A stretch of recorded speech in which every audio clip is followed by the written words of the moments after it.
Hello दोस्तों, नमस्कार आप सभी को हिस्ट्री की जीत के इस प्लेटफॉर्म के ऊपर।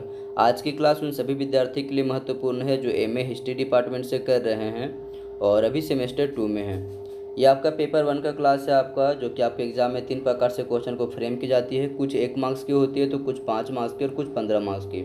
तो आप लोग वीडियो को एंड तक देखना दोस्तों, इसमें आपका सारा कंसेप्ट क्लियर होने वाला है। ठीक है। और आप सभी से एक ही रिक्वेस्ट होगा यार, यदि चैनल पर आप पहली बार आए हो तो चैनल को सब्सक्राइब करके रखना। तो चलिए शुरू करते हैं। ये आपकी सिलेबस हो गई जो आपकी 5 यूनिट में बटा हुआ आपका पेपर 1 का।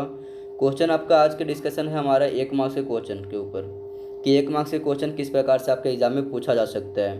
पहला प्रश्न बनता है कि वाई द टर्म विषमता has been used for a king in the Aitareya Brahmana. Aitareya ब्राह्मण में राजा के लिए विषमता शब्द का प्रयोग क्यों किया गया। तो यदि हम इसके आंसर देखें दोस्तों, तो ऋग्वेद के ऐत्रेय ब्राह्मण में राजा को विषमत या विषमता कहा गया, यानी कि भक्षक वैश्य। क्योंकि राजा जो हुआ करते थे वो प्रजा के द्वारा बलि कर लिया करते थे, या फिर कहे तो कर प्रणाली का उपभोग किया करते थे। हम सब जानते हैं कि वैदिक काल में चतुर्वर्ण व्यवस्था का विकास हुआ था, जहाँ पे ब्राह्मण, क्षत्रिय, वैश्य और शूद्र थे। ब्राह्मण जो था वो आपका यज्ञ कर्म कांडों से जुड़ा हुआ था, क्षत्रिय सेना वर्ग से जुड़ा हुआ था। तो ब्राह्मण और क्षत्रिय को कर प्रणाली में इनका अधिकार नहीं था, ये कर वगैरह नहीं देते थे राजा को। एकमात्र ऐसा वर्ग था वैश्य, जो राजा को कर दिया करता था, क्योंकि वैश्यों के पास वाणिज्य व्यापार का अधिकार था और वो आर्थिक गतिविधियों से जुड़े हुए थे। शूद्र जो थे वो आपका इन तीनों वर्णों को सहायता करते थे। ठीक है। इसी की वजह से राजा को भक्षक वैश्य भी कहा गया है, क्योंकि ये बलि कर लिया करते थे वैश्यों से।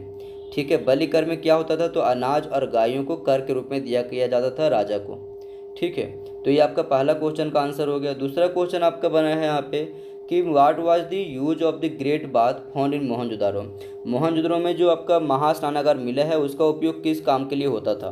तो कई सारे ऐसे विद्वान हैं जिनका मानना है कि जो आपका ये टैंक था या फिर स्नानागार था, उसका प्रयोग धार्मिक कार्यकलापों के लिए किया जाता था, या फिर कहे तो स्नान के लिए किया जाता था, जहाँ पे हम कहे तो शुद्धि प्राप्त करने के लिए, फिर नवीनीकृत के लिए किया जाती थी। ठीक है।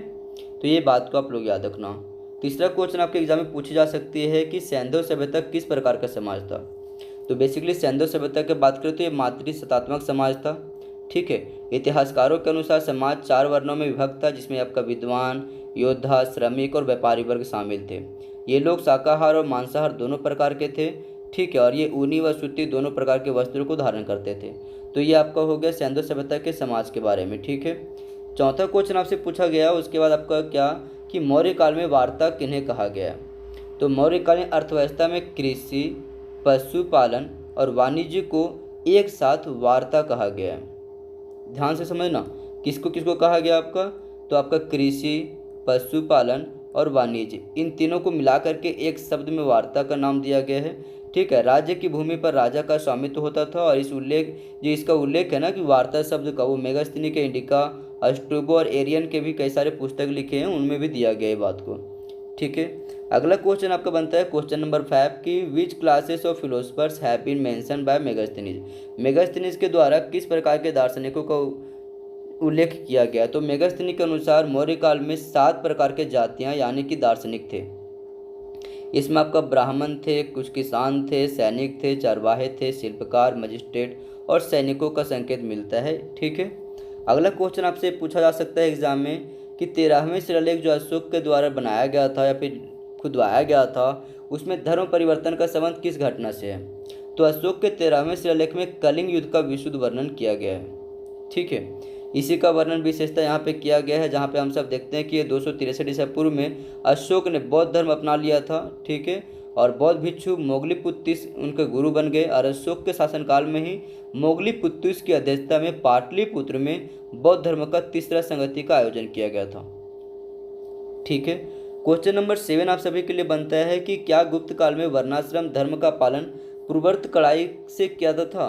इसका मतलब ये हुआ कि जो अर्लीस्ट वैदिक काल में जो हमारा वर्ण व्यवस्था का विकास हुआ था, विशेष करके लेटर वैदिक में, क्या सेम उसी प्रकार की व्यवस्था गुप्तों के काल में भी थी या कुछ परिवर्तित हुआ था। तो यदि हम इसका आंसर देखें दोस्तों, तो समाज चतुर्वर्ण व्यवस्था पर अभी भी था, जहाँ पे ब्राह्मण, क्षत्रिय, वैश्य और शूद्र थे। लेकिन दोस्तों यहाँ पे ये देखा गया कि वैश्यों की स्थिति में कुछ गिरावट आई थी इसमें, और इसके पीछे मुख्य कारण बताया गया कि गुप्त काल के अंतिम चरण में व्यापार और वाणिज्य में गिरावट आ गया था। हालांकि इस काल में शूद्र जो थे ना, उनकी स्थिति में कुछ सुधार हुआ था। ठीक है। तो ये कुछ परिवर्तन देखने को मिला था गुप्तों के समय में, और आपका जो है वो वैदिक काल में कंपेरिजन करने के बाद देखने को मिला। ठीक है, क्वेश्चन नंबर 8 आपसे पूछा जाता है कि वैदिक काल में रुद्र कौन थे। तो देखो यार, रुद्र की अगर हम बात करें तो रुद्र जो थे वो तूफान, औषधि, विष व मवेशियों की रक्षा व युद्ध से जुड़े हुए देवता थे। उन्हें प्रायः रुद्र शिव भी कहा गया, तो शिव भगवान को ही रुद्र कहा गया, ये बात को याद रखना। क्वेश्चन नंबर 9 बना है कि ह्वेनसांग ने किस सामाजिक वर्ग की प्रशंसा की थी। ह्वेनसांग जो तो आपका चाइनीज थे, चीन से आए हुए थे भारत में दर्शन के लिए, घूमने के लिए। तो ह्वेनत्सांग ब्राह्मण जाति का सर्वाधिक पवित्र और सम्मानित जाति बताया उन्होंने, और क्षत्रियों को कर्तव्य परायणता की प्रशंसा की। तो उन्होंने क्षत्रियों को प्रशंसा किया था और उसे राजा की जाति भी कहा था उन्होंने। ठीक है, वैश्यों का व्यापारी के रूप में उल्लेख किया था। ठीक है, और वैश्यों को व्यापारी कहा करते थे। क्वेश्चन नंबर 10 बनता है कि गुप्त युग के दौरान कृषि और शिल्प कौशल किस जाति का मुख्य पेशा बन गया। तो गुप्तों के दौरान अगर देखें कृषि और शिल्प जो था वो किसका बन गया था पेशा, तो ये बन गया था ब्राह्मणों का। जो ब्राह्मण थे वो गैर ब्राह्मण व्यवसायों को अपनाना शुरू कर दिए थे, और क्षत्रिय जो थे वो व्यापार और वाणिज्य में भी संलग्न होने लगे थे।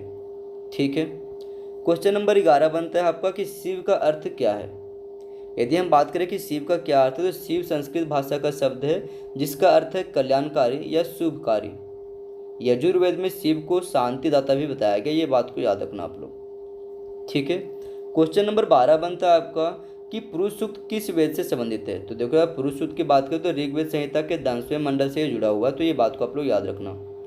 ठीक है, अगला क्वेश्चन है क्वेश्चन नंबर 13 कि मौर्य समाज के किस स्रोत का नाम बताइए। देखो बता रहे हैं यहाँ पे कि मौर्य समाज को जानने के हमारे पास किन किन स्रोत है, उनमें से किसी का नाम बताइए। तो हमारे पास कई सारे स्रोत हैं, जैसे कि कुछ जैन और बौद्ध ग्रंथ है हमारे पास, मेगास्थनी का इंडिका है, अशोक का अभिलेख है हमारे पास, कौटिल्य का अर्थशास्त्र है।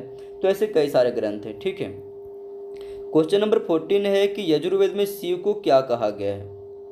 तो यजुर्वेद में शिव को शांतिदाता कहा गया है। ठीक है, अगला क्वेश्चन बनता है क्वेश्चन नंबर 15 कि हरि किसका नाम है।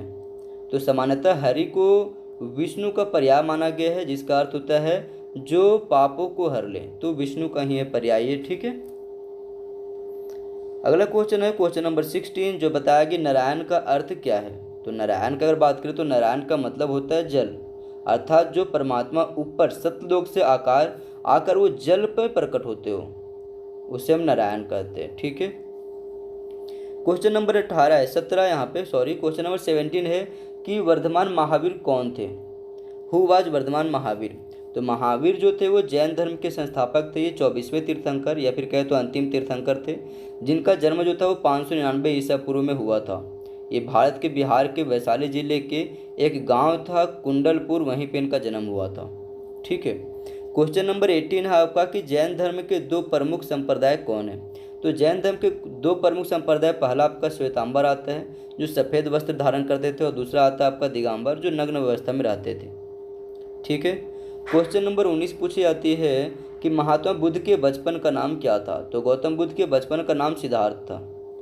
ठीक है, अगला है क्वेश्चन नंबर 20 निर्वाण का क्या अर्थ है। तो निर्वाण का मतलब होता है क्या लक्ष्य की प्राप्ति करना या फिर दीपक का बुझ जाना। अब देखो यार, ज्ञान प्राप्ति होने के बाद दीपक का बुझ जाने का मतलब ये हुआ कि जीवन मरण चक्र से मुक्त हो जाना। महात्मा बुद्ध जब ज्ञान की प्राप्ति किए थे तो निर्वाण का ही प्राप्ति किए थे, जिसे संबोधि भी कहा गया है। ठीक है, अगला क्वेश्चन बनता है क्वेश्चन नंबर 21। क्वेश्चन नंबर 21 लिखा गया यहाँ पे कि सिख संप्रदाय के धार्मिक पुस्तक का नाम क्या है। तो यदि हम सिख संप्रदाय के धार्मिक पुस्तकों के नाम बताएं तो गुरु ग्रंथ साहिब है, ये बहुत ही ज़्यादा प्रमुख है, जिनका वो पूजा भी किया करते हैं। ठीक है, क्वेश्चन नंबर 22 बताया गया है कि सामाजिक संरचना के शीर्ष पर हिंदू समाज में कौन था। तो हम पहले ही देखे थे कि वैदिक काल से लेकर के ब्राह्मण, क्षत्रिय, वैश्य, शूद्रों का चर्चा किया जा रहा है, तो सबसे टॉप पे आपका ब्राह्मण होते हैं। ठीक है, अब कुछ हमारे पास शब्दावली हैं जो आपके एग्जाम में हो सकता है पूछे जा सकती हैं, जैसे कि 23A खुला क्या है। तो देखो यार, खुला इस्लाम धर्म में तलाक की एक प्रक्रिया है जिसके माध्यम से महिला तलाक ले सकती है।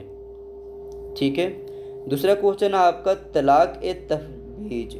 तो तलाक ए तफवीज एक शरिया कानून है, इसमें निकाह के दौरान ही बीवी को मतलब पत्नी को तलाक का हक दिया जाता है, और इसका जिक्र जो है निकाह नामे में होता है। ठीक है, क्वेश्चन नंबर 23C की बात करें तो यहाँ पे बोल रहा है खाना का। यदि हम खानाकाह की बात करें तो यह एक प्रकार का आश्रय स्थल या फिर धर्मशाला हुआ करता था जो चिश्ती संप्रदाय के सूफी संतों के आश्रय स्थल होता था। यहाँ पर सूफी संत निवास करते थे और अपने उपदेशों का प्रचार प्रसार किया करते थे। तो ये बेसिकली था आपका खानाकाह। ठीक है, क्वेश्चन नंबर आपका 23D की बात करें तो दूसरा आपका मजार। मजार एक समाधि या फिर स्मारक स्थल होता है जो किसी संत या प्रसिद्ध धार्मिक व्यक्तियों की बनाई जाती है। मजार को दरगाह भी कहा जाता है।